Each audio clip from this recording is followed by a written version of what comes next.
Welcome to the deep dive. Today we're plunging into something really compelling. How we actually evolve, how we change after facing, significant life challenges. Yeah, and our guide for this is an article, Transformative Life Challenges. It Oh, points out these six pretty interesting shifts you often see in people after they've navigated tough times. exactly. And I think, many of you listening have probably weathered your own storms. We all have, to some extent. For sure. And what's really insightful here, I think, is looking beyond just the immediate impact, the fallout, to understand those deeper ways these experiences reshape us. Mm-hmm. It's not just about, the scars. It's really about the strength and the adaptability that comes out of it. Right, the resilience piece. So, okay, what are these shifts? The ones that maybe aren't always so obvious. The article highlights a few key transformations. Hmm. We'll be looking at this tendency sometimes to want to keep everyone happy. Hmm. Also being a bit more guarded in relationships. Right. A really strong pull towards stability, security. Hmm. Then there's that inner resilience we mentioned. Yeah, that quiet strength. And hyper-independence, relying maybe too much on yourself. And finally, this deeper search for meaning. That's a big one. Yeah. So the goal today isn't just to list them off, but to really get into what they show us about our capacity to adapt and ultimately to grow. Exactly. So let's start with that first one, the intense desire to keep everyone happy. What's going on there? Well, this often seems to come from a really deep place, wanting to shield other people from the kind of pain maybe we've experienced ourselves. Okay. Trying to act as a buffer between people you care about and the kind of hardships you know exist. It's a protective instinct, really. It's like if you walk through a minefield, you desperately want to stop anyone else from even going near it. Precisely. And the intention there is obviously good. But as the article points out, this impulse, it can backfire sometimes, right? Absolutely. And what's really interesting, potentially, is that this drive to please or protect Mm-hmm. might actually be tied to wanting to regain a sense of control or agency, Mm. after feeling powerless during whatever the difficult time was. So by trying to save others, maybe subconsciously, you're trying to rewrite your own past inability to prevent harm. That makes a lot of sense. And this can look like, taking on way too much responsibility, finding it really hard to say no or set boundaries, Mm-hmm. or maybe ending up in situations where people just take that giving nature for granted. Right. That need for agency is a really interesting layer. Have you ever felt that urge yourself? That pull to shield people around you? Yeah, What sort of things trigger that, do you think? it's definitely something to reflect on. Okay, let's shift gears a bit. The next point, developing a more guarded or wary heart. This feels, well, pretty understandable after difficult times. It really is. It's a deeply human response. If you think about our emotional processing, past betrayals, significant emotional wounds, Mm, they leave a mark. yeah. They impact how we approach future relationships. And the article nails this. It leads to more caution when forming new bonds. Trust isn't given as freely. It becomes something you really evaluate. Exactly. It's a protective measure, trying to prevent getting hurt again.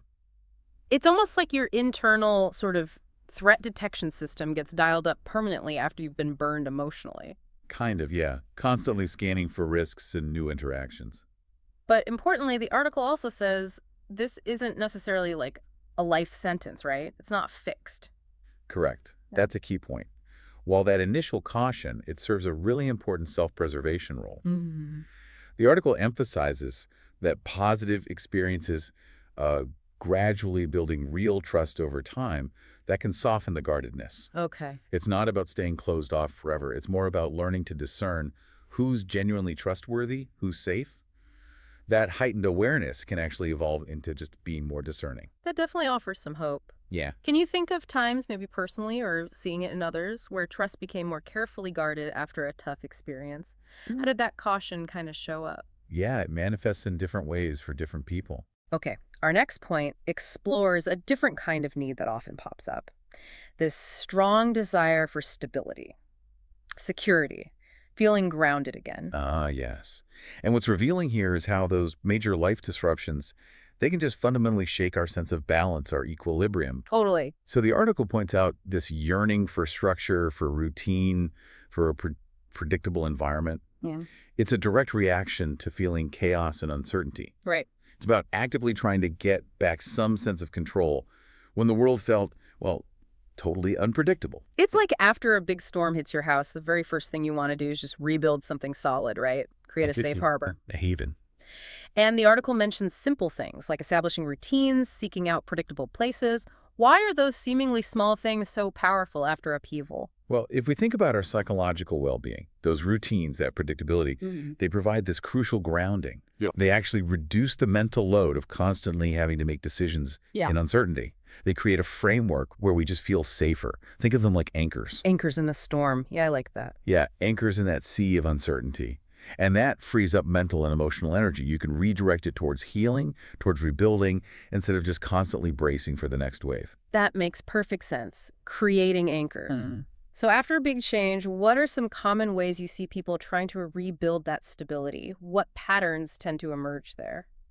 Often it's about establishing very concrete routines, sometimes focusing on the home environment. Okay, now let's turn to something incredibly powerful, I think.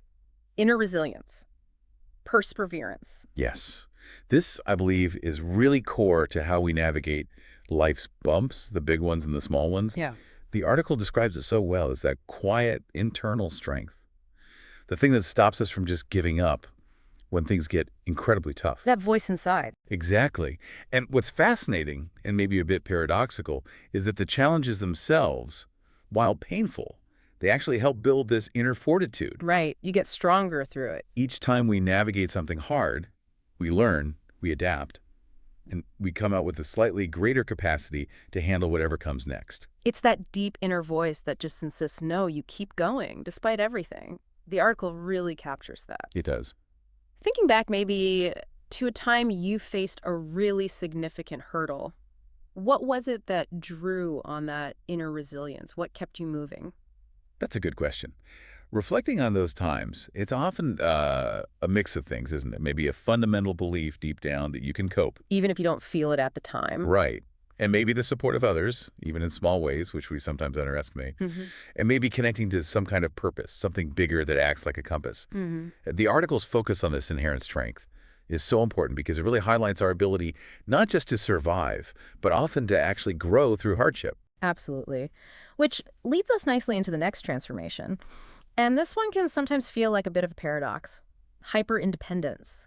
Yes, the article makes a really sharp point here. Yeah. How experiences of, say, betrayal or just deep disappointment Mm. can foster this really strong desire to rely only on yourself. Mm. And the driver behind it is insightful. Mm.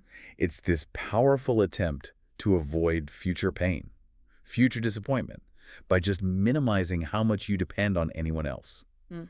It makes sense as a self-protective strategy. It's that feeling of, look, if I just handle this myself, I know it'll get done or done right, and I won't be let down again. There's a definite logic there, especially after feeling vulnerable. There is. But the article also hints at the downsides, the limitations of taking that too far. Exactly.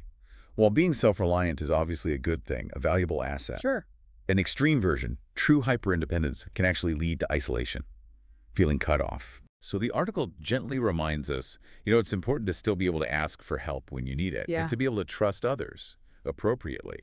Healthy interdependence, that's actually a sign of strength, not weakness. That's a really crucial distinction. Yeah, finding that balance between being self-sufficient and still allowing for those meaningful, supportive connections, that's key. Finding the balance. Can you recognize that tendency sometimes towards hyper-independence, maybe in yourself or people you know?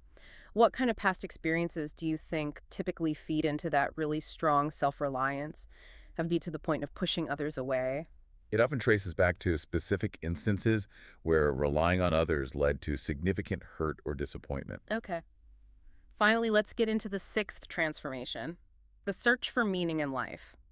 This often feels like maybe the ultimate journey that can come out of navigating really hard times. It's profound, isn't it? How these really challenging experiences can kind of shake us out of our autopilot, our routines, our assumptions. Yeah, they definitely wake you up. They prompt this fundamental reevaluation. What are my priorities? What do I truly value? Or the article highlights how people might look back at hardships, not just with the pain, but with this real desire to understand them, Yeah. to learn from them. That concept of post-traumatic growth. Exactly. That's central here. It's about making sense of it all, constructing a narrative that gives some purpose, some significance, even to the suffering. And the article mentions channeling that pain into purpose, maybe helping others who've gone through similar things.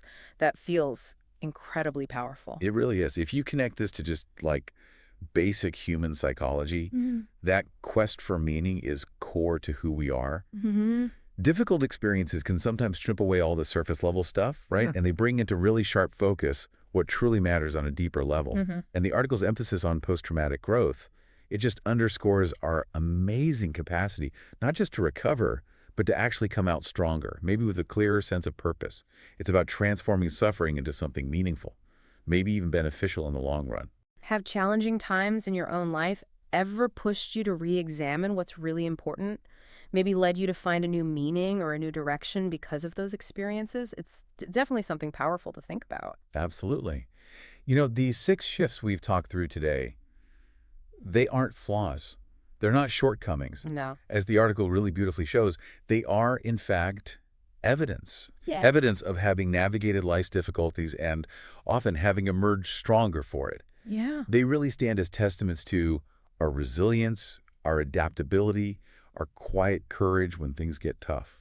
Absolutely. And I think if you're listening and you recognize some of these tendencies in yourself, the big takeaway from this deep dive is really to acknowledge them, accept them. They're a valid part of your journey. Right. There's no shame in these adaptations. They're actually powerful signs of survival and of growth. And this deeper understanding, both of our own changes and maybe the changes we see in others, it gives us this chance to cultivate more self-compassion and just a deeper appreciation for this incredible human capacity we have to heal, to evolve. Which really leads to a final thought for you to consider as you move forward. Yeah. What new perspective does understanding these transformations give you? Not just looking back at past challenges, but thinking about your own ongoing potential for growth, for change right now.